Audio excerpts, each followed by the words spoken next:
जय हो, जय हो, जय हो, जय हो, जय हो, जय हो, जय हो, जय हो, सनातन जय हो, श्री राम। जय आदिशक्ति माँ भवानी के आशीर्वाद से शुक्ल पक्ष एकादशी है। शास्त्रों में कहा गया कि आज की जो एकादशी का जो व्यक्ति उपवास करता है उनके पुत्रों को लंबी आयु मिलती है, सुख समृद्धि मिलती है। इसलिए आज की एकादशी को पुत्रदा एकादशी भी कहा गया है। इस एकादशी पर आप अपनी श्रद्धा लेकर के माँ भवानी के दरबार में अरदास करने आए हो। और बात भी सत्य है भक्तों की, जब कोई नहीं सुने, कहीं से भी समाधान नहीं हो, उस व्यक्ति की एक सदा होती है कि मैं मेरे इष्ट को याद करूं, मैं मेरे परमात्मा को याद करूं। वो अपने सुख की खोज के लिए इधर उधर खूब घूमता है, जाता है कि भगवान किसी न किसी माध्यम से मेरा कल्याण करे। वो मंदिरों में जाता है, तीर्थ स्थानों में जाता है, साधु संतों के पास भी जाता है, अच्छे हॉस्पिटलों में भी जाता है, डॉक्टरों के पास भी जाता है, वैद्य के पास भी जाता है। सब जगह जाते जाते जाते जाते भी वो थक जाता है, फिर भी हिम्मत नहीं हारते और वो फिर इधर उधर फिर कहीं भी जाता रहता है। इस भाव से आप भी आए हैं। चारों तरफ से जब सब रास्ते बंद दिखने लगे तभी जाके शरण में आए हैं। तो कोई बात नहीं, माँ के पास कोई भी आता है वो शायद खाली तो कोई संसार में आज तक गया नहीं तो जाता है। भगवती का स्थान है, बड़ी श्रद्धा से आए हो, श्रद्धा से बड़ी प्रार्थना करके जाना, विनती करके जाना कि माँ ये हमारी समस्या है, ये कष्ट है, इनका निवारण करो। और मैं भी विनती करूँगा माते श्री सिंह भगवती जो श्रद्धा से श्रद्धालु की शरण में आए हैं, सभी भक्तों की मनोकामना पूरी करें। भक्तों, इतना जरूर सत्य है कि श्रद्धा में बहुत बड़ी शक्ति है। जब कोई व्यक्ति बीमार होता है, हॉस्पिटल में जाता है, डॉक्टर से मिलता है तो उसके परिवार वाले पूछते हैं, डॉक्टर साहब हमारा ये भाई कैसे है, बेटा कैसे है, धर्मपत्नी कैसे है। जो बीमार होता है उसके बारे में पूछते हैं कैसे है। डॉक्टर एक बात कहता है कि सब ठीक होगा, तुम भगवान पर विश्वास रखो, सब ठीक होगा। डॉक्टर भी ये कहते हैं कि भगवान पर विश्वास। अगर कोई कष्ट होता है तो हम इधर उधर देवी देवताओं के मंदिरों में जाते हैं, वहाँ पंडित पुरोहितों से पूछते हैं कि महाराज जी हमारा ये कैसा रहेगा। वो भी यही कहते हैं कि सब ठीक होगा, भगवान पर विश्वास। डॉक्टर भी कहता है भगवान पर विश्वास रखो, अपने जानने वाले भी कहते हैं कि चिंता मत करिए, भगवान पर विश्वास रखो। संत महापुरुष भी कहते हैं भगवान पर विश्वास रखो। अरे भगवान पर विश्वास रखो जो शब्द है, वाक्यम जो व्यक्ति भगवान पर विश्वास रखता है, निश्चित माँ भगवती उनकी समस्या।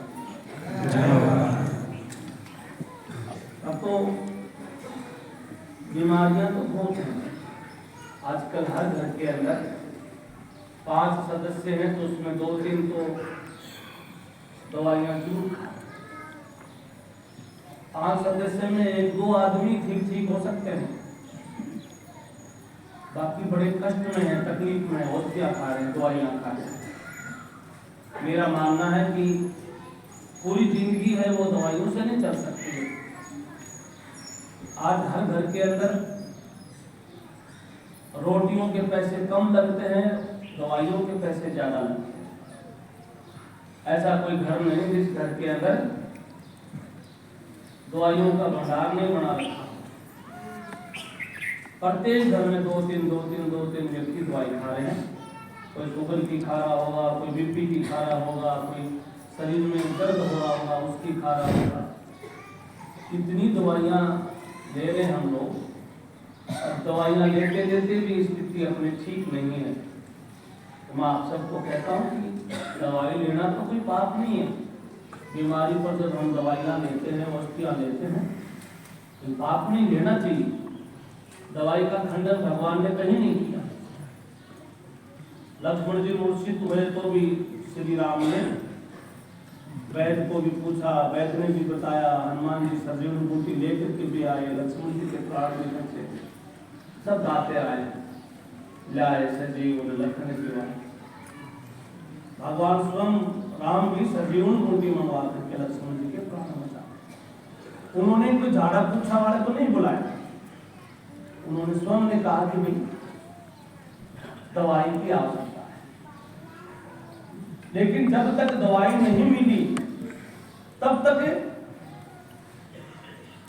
गुरुओं ने एक ही संदेश दिया था कि जब तक औषधियां नहीं आए तब तक सभी लोग प्रार्थना करें, दुआ करें, विनती करें। तो हनुमान जी महाराज जब तक सजीवन बूटी नहीं लेकर के आए तब तक पूरी सेना ने भगवान के प्रति श्रद्धा रखी, स्तुति की कि प्रभु आप रक्षा करें। तुलसीदास जी कहते हैं कि रक्षा करने वाला साथ में है, फिर भी वो भक्तों का भजन सुनना चाहता है कि तुम्हें कितना विश्वास है। लेकिन भक्तों, लक्ष्मण जी कभी भी मूर्छित नहीं हो सकते, क्योंकि स्वयं शेषनाग के अवतार थे। इसलिए भगवान ने इस कलयुग के लिए वो लीला बनाई थी। क्योंकि कलयुग में जैसे जैसे बीमारियां फैलेगी वैसे वैसे पाखंड भी फैलेंगे, अंधविश्वास भी फैलेगा। ऐसे ऐसे बाबा बन के भी बैठेंगे, वो कहेंगे कि मंदिर में मत जाइए, माँ बाप को मत मानिए, किसी के पैर मत दाबिए, ऐसे ऐसे बड़े फंड करेंगे। तो भगवान ने पहले से ही सब चीजें अपने ऊपर लेकर के कही है, जब हमें औषधि की आवश्यकता है तो तुम्हें भी औषधि। प्रभु चाहते उस गुरु जी की पंख कटती है, उसको अपने परम धाम उड़ा करके भेज देते हैं। वो चाहे तो मिट्टी उठा करके लक्ष्मण के लगा करके भी खड़ा कर। उन्होंने कहा कि भाई कलयुग जब आएगा, अंधकार फैलेगा, उस अंधकार में मेरे नाम का दुरुपयोग न हो।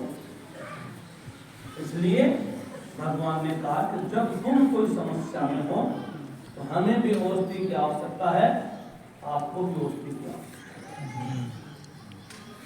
और मैं सबको कहता हूँ, भक्तों को, बड़ा मेला लगता है नवरात्रों का, भादवे का, उस समय में भीड़ होती है, तभी मैं यही कहता हूँ कि दवाई आप ले रहे हैं, लेकिन कई बार दवाइयाँ खाते खाते खाते चारपाई में गिर जाते हो, दवाइयाँ काम नहीं करती। दवाइयाँ काम नहीं करती, उस व्यक्ति को दवाइयों के साथ साथ दुआ प्रार्थना भी करनी चाहिए। कई बार दवाई काम नहीं करती, भगवान की प्रार्थना भी काम करती। तो भक्तों, आप लोग बहुत से भक्त ऐसे हैं, औषधियाँ खा रहे हैं, दवाइयाँ खा रहे हैं, फिर भी तकलीफ में है, भयभीत होने की आवश्यकता नहीं। भगवान के प्रति श्रद्धा रखें, मन को विचलित न करें, और हरि नाम की जो बूटी है, हरि नाम का जो सुमरण है, उससे आपको निश्चित आत्मबल मिलेगा, आत्म संतुष्टि मिलेगी। भगवान के नाम में बड़ी एनर्जी है, बड़ा पावर है। उसके नाम लेने से मीरा भी तिर गई, उसका नाम लेने से भगत नरसिंह भी तिर गया, उसका नाम लेने से गणिका भी तिर गई, उसका नाम लेने से सूरदास भी तिर गया, उसका नाम लेने से आप गृहस्थी हैं, 99% भगत गृहस्थी, और गृहस्थी आदमी गृहस्थी की चिंताएं ये उनको घेर लेती है, तब तो समझ में नहीं आता। इसलिए कुछ चिंताएं है ना, ये भगवान का चिंतन करने से दूर होते हैं। ये मान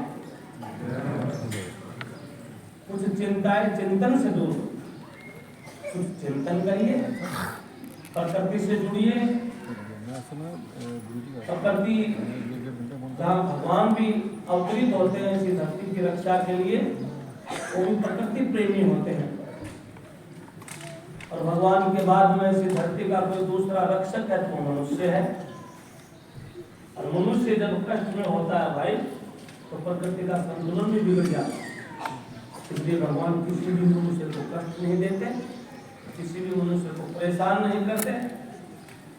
मनुष्य को तो प्रभु शक्ति देते हैं, भक्ति देते हैं, और वो कई बार जब भटक जाता है तो थोड़ा बहुत दंडित करके उसको वापस रास्ते पर लाना। जैसे अपना बच्चा कोई गलत कदम रख ले तो माँ बाप उसको कैसे थोड़ा बहुत डांटते हैं, धमकाते हैं, फिर उसको कहते हैं बेटा ऐसा नहीं करना है, फिर उसको गले लगाते हैं। इस प्रकार ही भगवान है, जब हम लोग भटक जाते हैं तो वो हमें थोड़ा थोड़ा ये कष्ट देते हैं ताकि हम वापस सुधारने का काम। मारते नहीं, बहुत प्यारे नहीं है, वो मददगार है, दयालु है। इसका नाम कृपालु भी है, दयालु भी है। बस मन से उसका सुमरण किया, उसने सब समस्या का निवारण किया। और भगतों जो धरती पे नाम है वो चीजें सारी हैं। देवता भी होते हैं, दानव भी होते हैं, मानव भी होते हैं, हम सब बैठे मानव, परमात्मा भी होते हैं। ये जन्म भी हुआ है, आगे भी जन्म मनुष्य का होना है, पीछे भी जन्म हुआ है। लेकिन जब हम जिक्र करते हैं कि भाई हमने तो कौन देखा पिछला जन्म, हमें तो याद नहीं, अगला जन्म किसने देखा है, किसी ने देखा हो तो बताएं। मैं कहता हूँ देखा तो ये जन्म भी नहीं, इस जन्म में भी बताया जाता है आपको।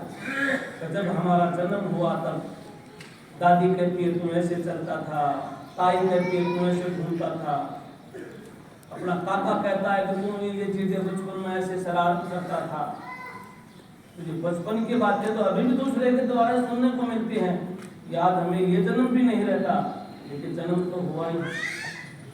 इसलिए इस जन्म को बातों में नहीं बिताना है, इस जन्म को सुधारना है, अच्छा संकल्प लेना है। अच्छा संकल्प कब ले पाओगे आप? जब आपके ऊपर कोई परमात्मा का आशीर्वाद होगा, तब संकल्प को पूरा कर पाओगे।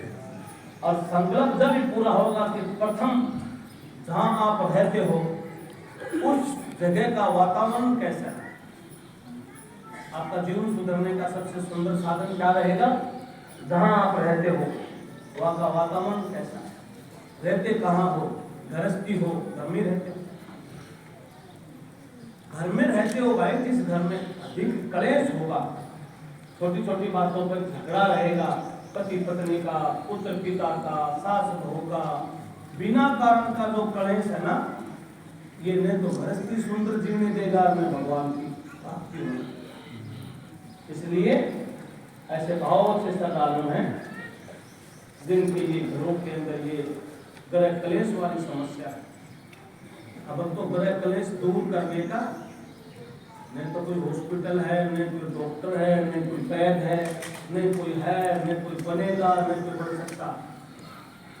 और ग्रह कलेश इतनी बड़ी बीमारी है, परिवार के परिवार खत्म हो जाते, नहीं हो जाते हैं बेटा ग्रह कलेश। नहीं मरते क्या ग्रह कलेश से लोग बात? मर जाते हैं कि नहीं मरते हैं?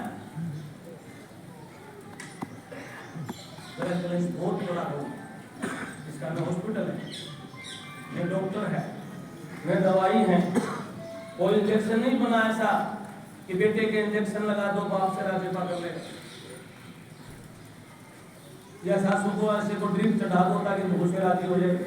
नहीं, कुछ नहीं।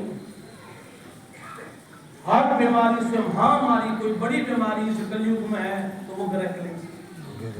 ग्रह कलेश दूर करने का साधन केवल सत्संग है, अच्छी संगत है, बाकी कोई साधन। तुलसीदास जी बड़े सुंदर शब्दों में लिखते हैं, सत सुधरे सत्संगत पाई। अज्ञानी व्यक्ति सत्संग सुधरता है, क्यों सुधरता है? वो उसको अपने आप की पहचान हो जाती है कि भगवान मुझे मनुष्य बनाया है तो मेरा कर्तव्य क्या है। और सत्संग में केवल व्यक्ति का कर्तव्य ही समझ में आता है। कि मेरा कर्तव्य क्या है। जिस व्यक्ति को अपना कर्तव्य और संकल्प याद आ गया, वो इस संसार में चलता फिरता एक संत। तो सबसे सुंदर अगर कोई संसार में फिरने का साधन है तो वो धर्म और प्रेम। धर्म कौन सा? हम मनुष्य है तो मानवता रूपी धर्म तो हमारी रक्षा करता, हमें अपना और पराया का भेद नहीं करता। वो उसमें ऐसा है वो अपना लगता है, दुखी है वो भी अपना ही लगता है कि अपना है, इसकी हम मदद करें। ऐसा है कि मदद करने वाला व्यक्ति, उसके ऊपर भगवान हमेशा कृपा बरसाते। तो मैया ने कहा है कि यहाँ आए हो, यहाँ मंदिर है मैया का, लक्ष्मण देव श्री फागुजी महाराज का स्थान है। ये मंदिर में एक श्रद्धा लेकर के आए हो कि हम वहाँ जाएंगे तो हमें शांति और संतुष्टि मिलेगी। यहाँ भी हम क्या कहते हैं कि शांति और संतुष्टि चाहिए, तो भजन करो, सत्संगी बनो, और जाने अनजाने में जो कोई कहीं गलती हुई है क्षमा मांगो, अहंकार को त्यागो। और ये अपने क्रोध रूपी गठड़ियां हैं, इसको हटाओ, समय निकालो। इसके बाद घर को मंदिर बनाओ, यहाँ वातावरण है ना ऐसा ऐसा घर में बनाओ। या किसी महाराज के पास या किसी पंडित पुरोहित से आप मिलने आए हो या भगवान की मूर्ति के दर्शन करने आए हो, लेकिन वहां मंदिर में पुजारी होते हैं, इसलिए आपके घर के अंदर भी आपके गुरु मिलेंगे। वो गुरु होंगे आपके माँ बाप। माँ बाप नहीं है संसार में आपके, उस घर के मुखिया आप हो। आप मुखिया है, अब अगर आप भी अच्छे नहीं चल रहे हो तो फिर आपका घर कैसे रहेगा? जिस मंदिर के पुजारियों में ही गड़बड़ होगी तो लोग तो आएंगे दर्शन करने के लिए, लेकिन वो भक्ति वहां नहीं रहेगी, तप नहीं रहेगा वहां पे। तप होता है भूमि को भगत पूजाता है भाई, भगवान को भी भगत पूजाता है। तो घर को भी अच्छा अपना गृहस्थी व्यक्ति बना सकता है, अपने घर में संस्कार अच्छे दीजिए। तो 100 कोस का व्यक्ति चल करके आएगा आपके घर में, वो भी कहेगा कि ये बड़ा अच्छा परिवार है, संस्कारवान परिवार है, सबका भला चाहने वाला परिवार है, ये व्यक्ति देवताओं जैसे हैं। आपकी तुलना देखिए, ये इंसान देवता जैसा है। देवता जैसा बनने के लिए देवता जैसे कार्य करेंगे। और घर को सुंदर बनाना है, सुंदर का अर्थ ये नहीं तो उसमें मार्बल लगाए, सोना चांदी चढ़ाए। घर सुंदर कैसे होगा? घर का प्रेम से वातावरण, माता पिता की आपने बड़ी श्रद्धा से सेवा की है और वो बंद होकर के चले गए, तो जाते हुए वो आपको घर का मुखिया बना के गए हैं। आप घर के गार्जियन हैं, आप अपने ऊपर भी एक गार्जियन बना, आपके ऊपर भी कोई एक मुखिया होना। आप अपने बच्चों की मुखिया हैं, आप अपने बच्चों के गार्जियन हैं, आप अपने ऊपर भी गार्जियन बनाओ, अपने ऊपर भी एक मुखिया बनाओ। तो महाराज हम किसको मुखिया बनाएं? तब आप अपने घर में एक छोटी सी ऐसी जगह रखो, वहाँ भगवान की तस्वीर रखो, वहाँ समय मिलता है सुबह या शाम, वहाँ बैठ करके बड़ी श्रद्धा से उनसे प्रार्थना करो। वाकई में जो आप मंदिर बनाया घर में, पूजा करते हो घर में, मंदिर पत्थर का है, मूर्ति पत्थर की है, जिसका नाम लेते हो उसका हृदय पत्थर का नहीं है, उसका हृदय कि आप अपनी बात अपने घर में अपने चीज को सुनाओ। जिसको आप मानते हो या आप नहीं मानते, आपके दादाजी पूछते थे, आपके पूर्वज पूछते थे, कोई हनुमान जी को पूछता था, कोई देवी को पूछता था, कोई शंकर भगवान को पूछता था, कोई श्याम बाबा को पूछता था, या कौन से संत महात्माओं को पूछते हो। 33 करोड़ देवी देवता शास्त्रों में बताए हैं, इसको कोटि भी 33 कोटि भी कह देते हैं, पर कोटि का करोड़ हो जाता है। तो इतने देवता हैं तो नाम तो नहीं है, इसलिए मैया ने कहा कि किसी की भी पूजा करो, कैसे भी करो, समय निकाल करके घर में 5 मिनट आप भगवान को देंगे तो आपका घर मंदिर जैसा हो जाएगा, आपका घर तीर्थ समान जैसा। जय हो माता। जिस घर में हरी ध्वनि निकलती है, भगवान का स्मरण होता है, उस घर में दुष्ट आत्मा प्रवेश नहीं हो सकती, प्रेत आत्मा उस घर में प्रवेश नहीं हो सकती। क्योंकि गोस्वामी तुलसीदास जी बड़े सुंदर शब्दों में लिखते हैं ना कि भूत प्रचार निकट नहीं आवे, महावीर जी नाम सुना। उन्होंने लिखा है ना, जब हमारे घर में भगवान का नाम चलेगा, सुमरण होता रहेगा, आने वाले मेहमान को, भान को, बेटी को, रिश्तेदार को हम देवताओं की तरह मानेंगे, अतिथि देव भव का भाव रखेंगे, तो निश्चित भगवान की कृपा उस घर पर तो होगी। जय हो। अगर तो मानता हूं मैं दया धर्म कलयुग में कठिन है,